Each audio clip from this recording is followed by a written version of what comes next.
No faction in Warhammer 40K shows off just how grim dark battle is in the lore like the Dark Eldar, and in today's deep dive I wanted to explore just how sadistic these hedonistic space elves are. First starting off with how they wage war against the Space Marines. Anyone with the most basic understanding of a Space Marine knows that an Astartes is biologically altered to become superior to even the most athletic or intelligent standard human.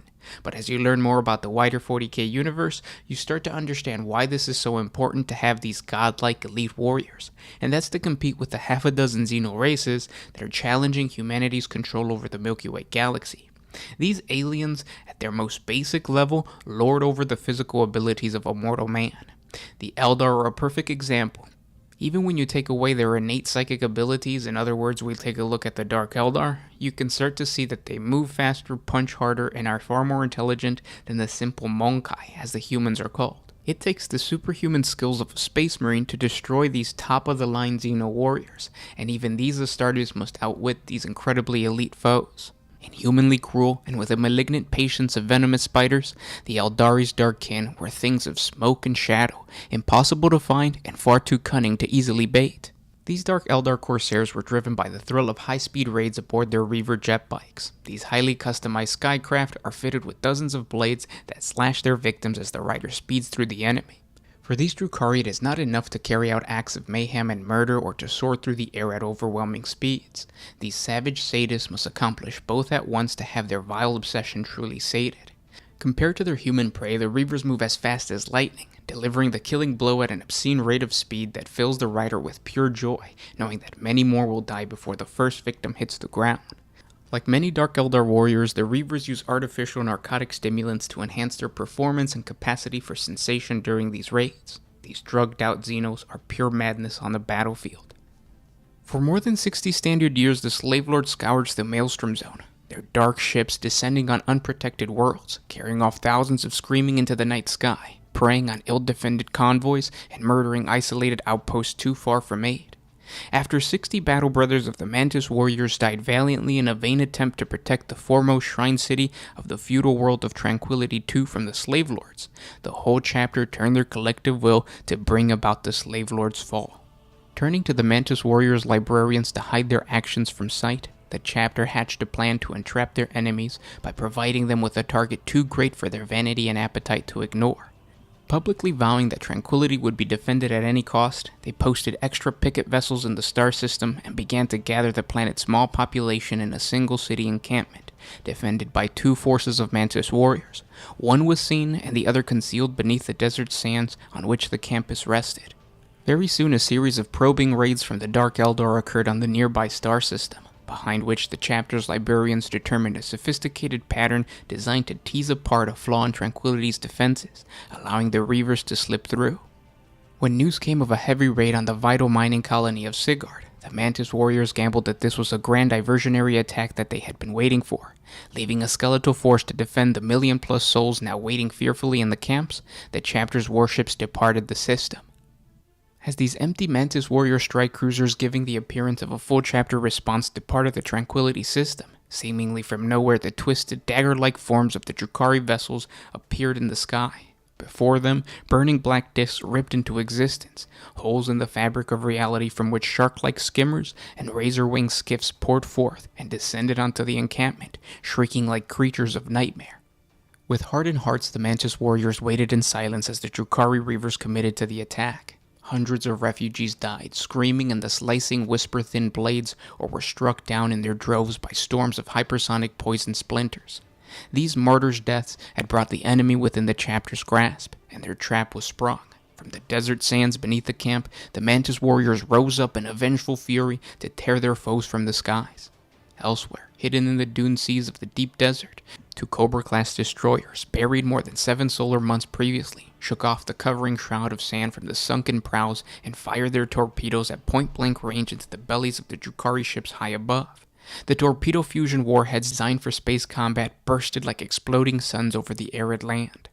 As fire and wreckage fell from the sky, the hurricane-strength wind scattered the alien skimmers like dead leaves and drove sand and dust before them in a wall hundreds of meters high. The Mantis warriors' blades were wetted with alien blood as the murderous Dark Eldar were thrown into confusion. The surviving Drukhari Corsair ships, badly wounded by the surprise attack, struggled to escape Tranquility's orbit, and they abandoned their kin below to their fate, only to be caught and destroyed in the outer system by the returning Mantis Warrior strike cruiser as the last part of the chapter's vicious trap slammed shut. The Mantis Warriors reveled in their revenge, offering no mercy to the blind and broken Xeno enemy, many of whom died not at the hands of the Space Marines, but were brought down by the mobs of desert tribesmen whose terror had been transformed into complete wrath. As the winds finally died away and the fires muted, thousands of human lives had been lost to the Emperor's grace, but the scourge of the slave lords had ended, and the lives of many tens of thousands more had been saved. Now let's take a look at what the Dark Eldar do to the Adeptus Mechanicus. When we look at the major factions in the 40k universe, the two that are rarely ever in conflict with one another, at least in a wide-scale war, is the Adeptus Mechanicus and the Dark Eldar.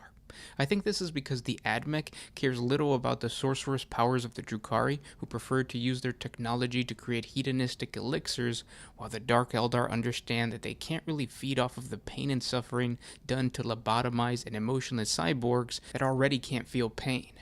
Nonetheless, there are times when the Skitarii legions go to war against the Dark Eldar of Kamara. Found in the Corel Minor system in the eastern reaches of the Segmentum Solar, the Adeptus Mechanicus had hoped that the Forge Moon of Gabin would escape the notice of the enemy, as it was hidden in Corel's asteroid-strewn depths. But when a raid orchestrated by the Cabal of the Twisted Mantle struck Gabin, its rulers learned that they had nowhere to hide. Following hermetic protocols, the priestly rulers of Gabin had little contact with their parent Forge World. The Forge Moon's religious elite had strict orders to shun outside signals in order to protect their secret work. The cult Mechanicus on Gabin consisted of followers of the radical belief known as Xanthism. This means that the tech priests of that world believed that the powers of the warp should be manipulated and enslaved to the will of the machine god, rather than completely rejected. Xanthites pointed to the holy and ancient machines of the dark age of technology that harness the powers of the warp to tame the tumultuous waves of the immaterium as proof that it is the machine god's destiny to tame the warp. This belief was strengthened by a shared liberal view of the quest for knowledge and the backing from numerous radical inquisitors who supported the covert projects being done on Gabin. The Xanathite faction had established this fortified archive of biosupplication to ensure their holy work was well defended. Servitor manned orbital weapons arrays and fleets of system monitors peered into the blackness of the void, while cohorts of Skitarii and upgun Cataphrand battle units hunkered in suspension, ready to defend their master's sacred work with their divinely augmented lives. What actually took place at Gabin could only be pieced together later from the fragmented pick saves and by shifting through the soup-like remains of the fallen tech priest brain matter. The first recorded incident was a deep space radiation pulse that knocked out 3 of the watch stations on Corel's furthest fringes. Investigation, repair, and realignment proceeded as prescribed along strictures set in place millennia ago. The pulse's origin was never found, however. 5 orbital cycles passed before a garbled message leaked out of the warp. A freighter, the voice screamed in desperate need for aid. Gabin's lords ignored the signal, as scriptural doctrines demanded it. But over the following 3 cycles, a mounting itinerary of strange phenomena plagued Gabin. First, a cohort of Skitarii were recalled after marching out into the Forge Moon's salt waste. They were claiming to be following divine imperatives. Rising numbers of tech priests requested ocular augmentation, complaining about faulty lenses and not being able to see in the darkest depths of their gene vaults and crypto theaters. In reality, each of these occurrences was orchestrated far in advance by the scheming Archon Radstak of the Cabal of the Twisted Mantle. Now, having tested the tech priest's responses to various stimuli and splitting their stunted attention to focus on as many minor threats as possible, Radstak finally unleashed his forces. Contracted, bought, bribed, and threatened, the Archon had pulled dozens of strings to forge his real space raid. Though many of his allies believed that they followed their own agenda, Radstak knew each of their ambitions and played them off against each other. Many had been warring their way into Gabin's defenses and infrastructure for hours before the Archon's fleet tore reality open. Gabin's atmosphere warped under a bow of immateric energy as a hidden webway portal disgorged the Archon ships, bypassing the Forge Moon's outer defenses to appear directly overhead. Pinpoint shafts of coruscating darkness severed macro couplings to artillery barricades and detonated missiles inside their silos. The conclave of Magi biologists and genitors that ruled Gabin attempted to recall their defense monitors. Through squalls of dire-like interference, some of the conclave ships reported that they were engaging further incursions throughout the system, while others relaying that they were being fired on by other ships in their squadron. Sweeping viral codes released by the Archon's agents spread through intership transmissions, obscuring identification protocols, enacting violent decompression, and issuing conflicting imperatives. On Gabon's salt waste were crawling multi-legged shapes. These were Gabon's motile geothermic spindle rigs. They made their way into their defensive position. These titanic drill-footed contraptions were pulled back to provide protection with their armored bulk. Their goal was to shield the Forge Moon's power generatorium. In response, swarms of the Cabal's anti-grav transports and flux of scourges fell upon them. Haywire discharges and dark land strikes crippled Gabon's clanking machines. Some juddered to a halt while others continued on their course, skewering the genitoria with their diamond-tipped stilted limbs. In the dark crevices beneath Gabon's temple forges, contingency power plants fell. They became cold and lifeless as the mandrakes pulled themselves from the shadows and slaughtered the attending engine seers before escaping with their promised prize, the partitioned brains of the overseeing maniples. On the outskirts of Gabon's primary gene vaults, coteries of witches from the cult of the Razor-Eyed countercharged the rushing wedge of sulfur hounds. As the cult's patron, Radzak, had gifted them the razor-edged killing fields and trench lines set up by the Adeptus Mechanicus on the threat-laden caveat that they allow nothing to escape. The privileged trueborn of the Twisted Mantle and the incubi from the Shrine of the Bloody Tear forced their way into the Gene Vault's outer sanctum. The remaining biological portions of the Skitarii defenders were easy prey to the volley of poison shards, and their blessed bionic augmentations parted like cheap tin before the rain of the clave strikes. Stepping from a personal webway portal that was forcibly redirected by the Drukhari science, the Archon took command.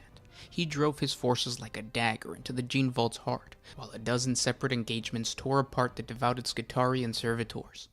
Twisted limb and scar-ridden racks poured into the breach made by the Archon. Their hovering masters of the Grimgeist Coven sent packs of monstrous grotesques into the winding maze of corridors and cryo-chambers, while they swiftly co-opted the Gene Vault's cognitator banks and tracked down the specimens the Archon had ceded to them. Within only 2 hours, the Archon had the entire Forge Moon in his grasp. His spies had monitored the station for some time and knew there would be no help coming.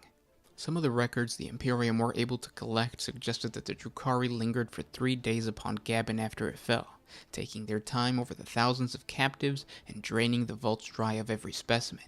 The only corpse that the Adeptus Mechanicus recovered were the unfeeling servitors and the jelly-like cranial residue that once cushioned their rulers' brains. And finally, let's take a look at what the Dark Eldar do to Xenos in the form of the orks.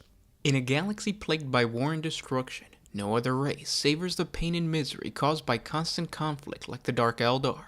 Compared to the swarms of Tyranids or the endless regiments of the Imperial Guard, the Dark Eldar are but a pebble to the boulder-sized armies of those other races. Yet when it comes to spreading fear, the Drukhari are a cut above all others. Their superiority is fueled by the fact that they are truly nourished and revitalized based on how much suffering they can extract from their victims. The longer an Imperial citizen can live as their flesh is being stripped from the bone, or the louder a victim's agonizing cries for help can get, the more it pleases the Dark Eldar warriors. To the Dark Eldar, the sweet fruit of horror is as pleasing as the caress of a razor blade across soft flesh. They relish breaking the bodies of their captives, but prize even more highly the crushing of their spirit. For nothing is more gratifying to a Dark Eldar than securing utter dominion over one who has resisted them.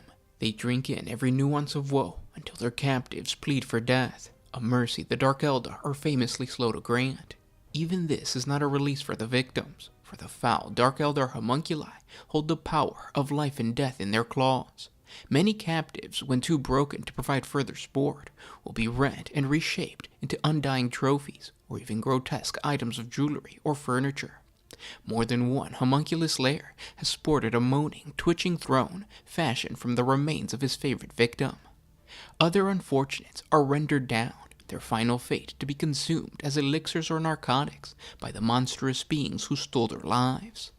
A quick death is rare when facing these sadistic foes, but there has been one race that has proven to be an annoyance to the Dark Eldar, the brutish greenskins.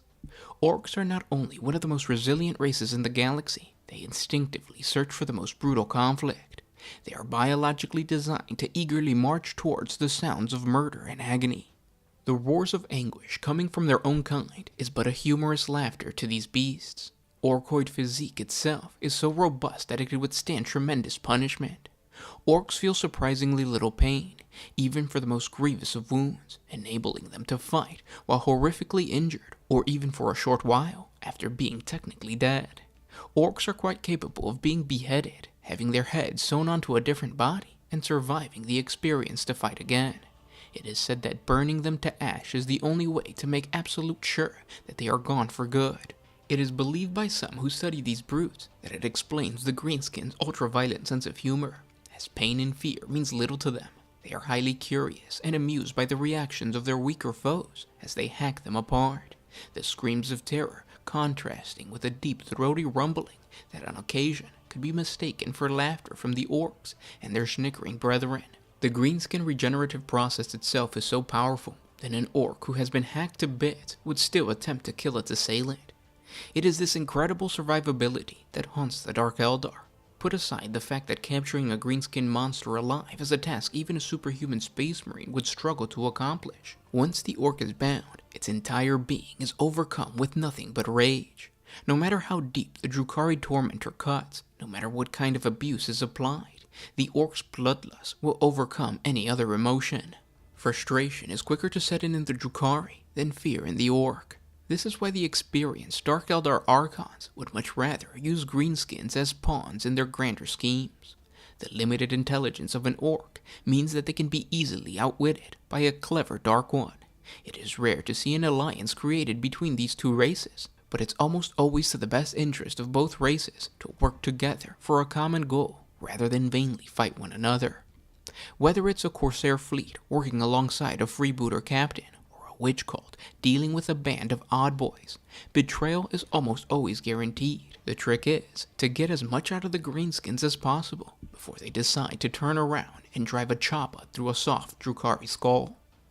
This lesson was learned from Archon Shrek of the Cabal of the Severed Hope when he tried to turn the greenskin horde of Warhammer against the Tau Empire colony of Corvesa.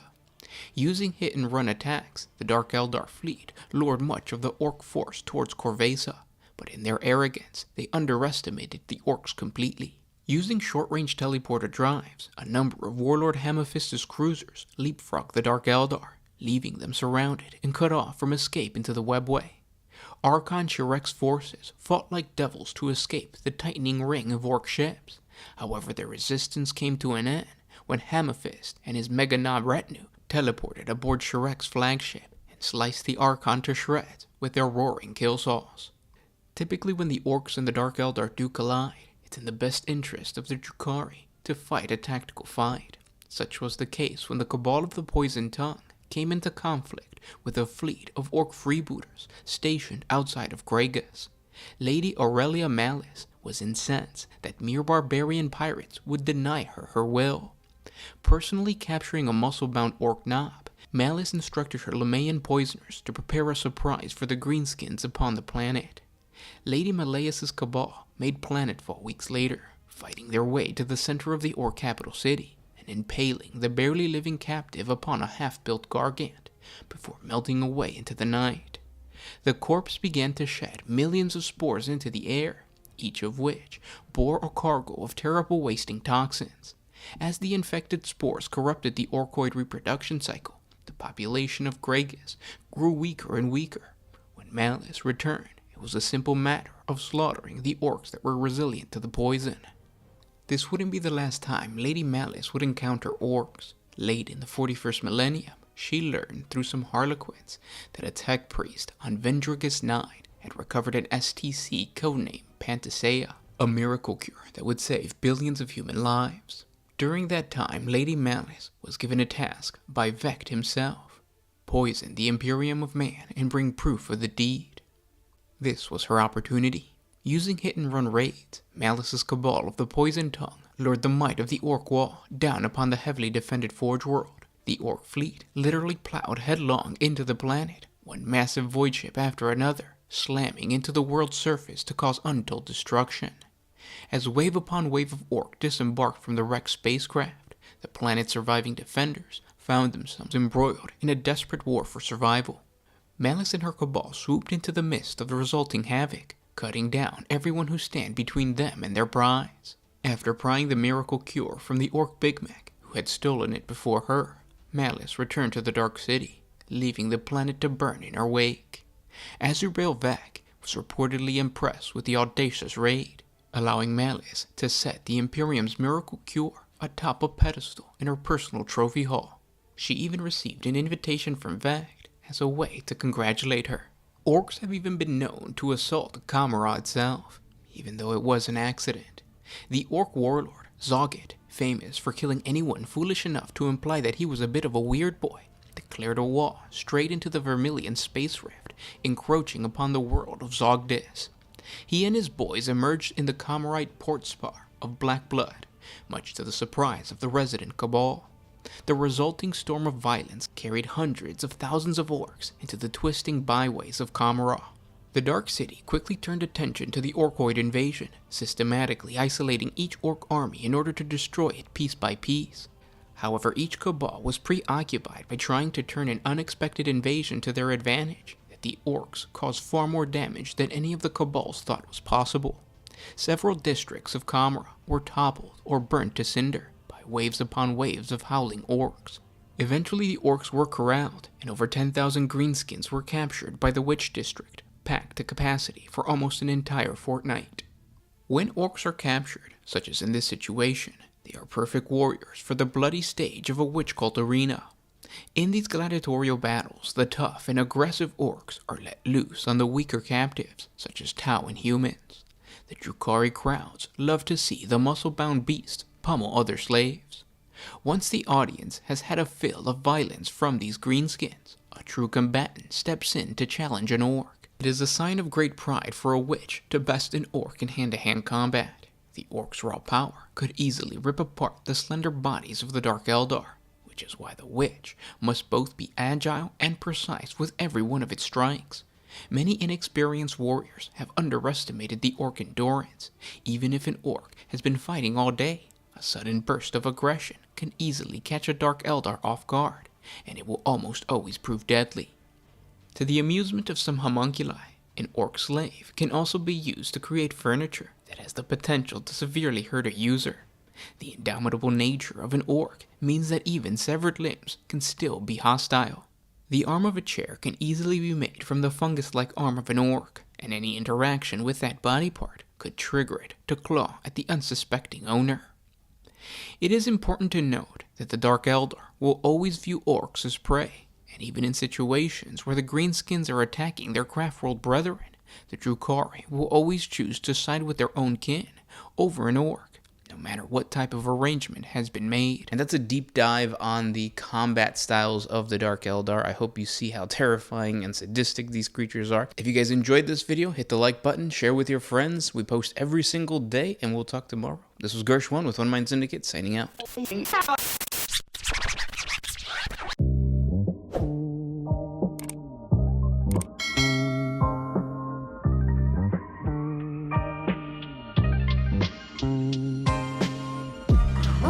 Always used to put my freedom first in any situation.